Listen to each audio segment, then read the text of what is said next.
बिस्मिल्लाहिर्रहमानिर्रहीम अस्सलाम वालेकुम डियर स्टूडेंट। आज हम डी कॉम पार्ट वन की जो फाइनेंशियल अकाउंटिंग की बुक है गुल अमीर मलिक साहब की, उसका जो चैप्टर नंबर 7 है कैश बुक का, उसकी एक्सरसाइज नंबर 15 आज हम करने जा रहे हैं। तो पेज नंबर 152 पे आ जाएं, पेज नंबर 152। और फाइनेंशियल अकाउंटिंग है डी कॉम पार्ट 1 और डीबीए पार्ट 1, पेज नंबर 152 पे आ जाएं और एक्सरसाइज नंबर 15 करने जा रहे हैं जी। एक्सरसाइज नंबर 15 है, इसमें कहता है record the following transaction in cash receipt journal and cash payment journal for the month of September. जी, ये जो ट्रांजैक्शन है इनको हमने कैश रसीट जर्नल में और कैश पेमेंट जर्नल में रिकॉर्ड करना है।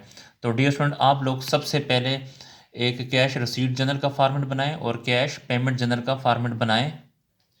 जी, तो ये हमने कैश रसीट जर्नल का फॉर्मेट बनाया और उसके बाद जो है ये कैश पेमेंट जर्नल का फॉर्मेट है। तो जब कैश हमारे पास आएगी यानी कैश रिसीव्ड होगी तो आपने इसको इस कैश रसीट जर्नल में लिखना है। अगर हम किसी को पेमेंट करेंगे यानी कैश की अदायगी करेंगे तो यानी कैश जब हमसे जाएगा तो आपने इसको कैश पेमेंट जर्नल में लिखना है। तो क्वेश्चन को शुरू करते हैं जी। इसमें फर्स्ट ट्रांजेक्शन को कहता है रसीव्ड 1450 फ्रॉम सलीम। सलीम से कैश रिसीव हुआ है इन सेटलमेंट ऑफ अकाउंट 1500, जबकि उससे हमें पैसे रिसीव होने थे 1500। इसका मतलब ये है कि सलीम से हमें 1500 रुपया वसूल होना था, लेकिन उससे हमें वसूली हुई है 1450। तो 1500 और 1450 का जो डिफरेंस है 50 रुपये, वो डिस्काउंट के कॉलम में लिखना है। तो चूँकि अमाउंट रिसीव हुई है इसलिए इसको कैश रसीट जर्नल में लिखेंगे जी। ये जो है ये कैश रसीट जर्नल है और डेट के कॉलम में डेट लिखें। फर्स्ट डेट को received cash received 1450 from Salim, cash receive हुआ है सलीम से, तो यहाँ पे सलीम का नाम लिखेंगे और 50 रुपीज़ डिस्काउंट है और 1450 आपने बैंक के कॉलम में लिखना है जी। डियर स्टूडेंट, मैंने आपसे कहा था कि जब भी यहाँ पे नाम होगा तो आपने इसको इस अकाउंट रिसीवेबल के कॉलम में लिखने हैं। 1450 को प्लस करें 50 के साथ तो ये आ जाएगा 1500। तो अकाउंट रिसीवेबल के कॉलम में लिखेंगे 1500 जी। उसके बाद जो नेक्स्ट ट्रांजेक्शन है सेकंड को paid rent for the month 900, rent पे कर दिया 900। तो देखें रेंट हमने पे किया है यानी हमने कैश की अदायगी की है यानी कैश हमसे गया, तो इसको आपने कैश पेमेंट जर्नल में लिखना है जी। तो कैश पेमेंट जर्नल में आ जाएं, ये कैश पेमेंट जर्नल है तो इधर डेट लिखें सेकंड डेट को, ये कैश पेमेंट जर्नल डेट के कॉलम में लिखें सेकंड डेट को रेंट पे किया है तो यहाँ पे लिखेंगे रेंट 900 पे किया तो बैंक के कॉलम में आएगा 900। और देखें ये रेंट है तो रेंट यहाँ पर भी नहीं लिखा, यहाँ पर भी नहीं लिखा हुआ, तो जब इन दोनों कॉलम में ना लिखो तो आपने इसको सन्ड्री अकाउंट में लिखना है। तो यहाँ पे भी लिखें 900 जी। उसके बाद जो नेक्स्ट ट्रांजेक्शन है 7 को पेड मजीद 680, मजीद को हमने पेमेंट की है 680 इन सेटलमेंट ऑफ इनवाइस 700, जबकि उसको हमने अदायगी करनी थी 700 यानी 700 रुपये हमने मजीद को पे करना था, उसको हमने पे किया 680। तो इन दोनों का जो डिफरेंस है वो 20 है, तो 20 डिस्काउंट होगा यानी 700 में से 680 को माइनस करें तो 20 रुपये डिस्काउंट होगा। तो यहाँ पे देखें पेड मजीद यानी हमने मजीद को पेमेंट की है इसलिए इसको कैश पेमेंट जर्नल में लिखेंगे जी। डेट है 7 तो यहाँ पे 7 डेट लिखें और कैश पेमेंट जर्नल है, हमने अदायगी की है मजीद को, यहाँ पे मजीद का नाम आएगा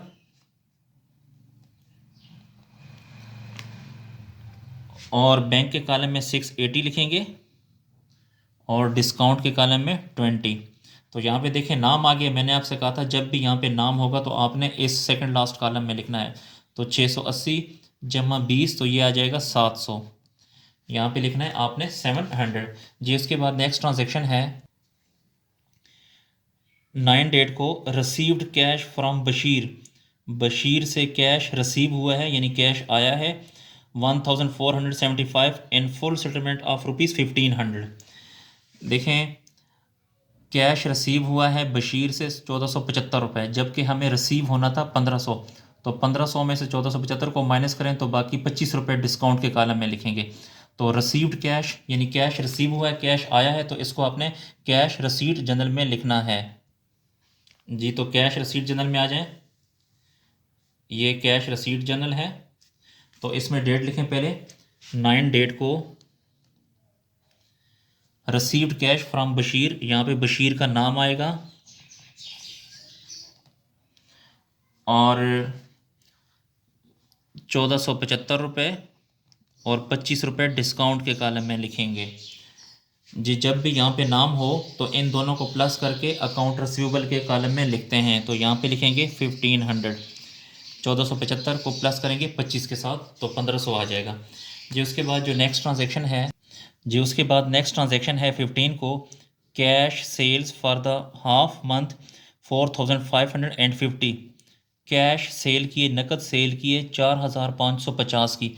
तो देखें, जब हम सेल करते हैं तो कैश हम रिसीव करते हैं, यानी कैश हमारे पास आता है, इसलिए इसको आपने कैश रसीट जनरल में लिखना है जी। ये कैश रसीट जनरल है।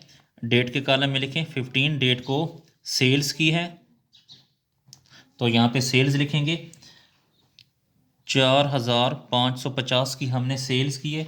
अब देखें, ये लफ्ज़ सेल्स है तो सेल्स यहाँ पे लिखा हुआ है, तो इसलिए इस कॉलम में लिखना है 4550 जी। उसके बाद जो नेक्स्ट ट्रांजैक्शन है, लास्ट ट्रांजैक्शन है 25 को पेड काशिफ 765, हमने काशिफ को पेमेंट की है 765 अगेंस्ट दियर अकाउंट 800, जबकि उसको हमने पेमेंट करनी थी 800, यानी हमने काशिफ को पेमेंट करनी थी 800, लेकिन हमने उसे पेमेंट की है 765 रुपये।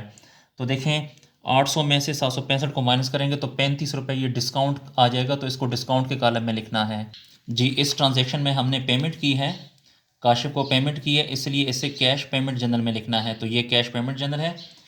डेट है 31, यहाँ पे लिखेंगे 31, पेमेंट की है काशिफ को,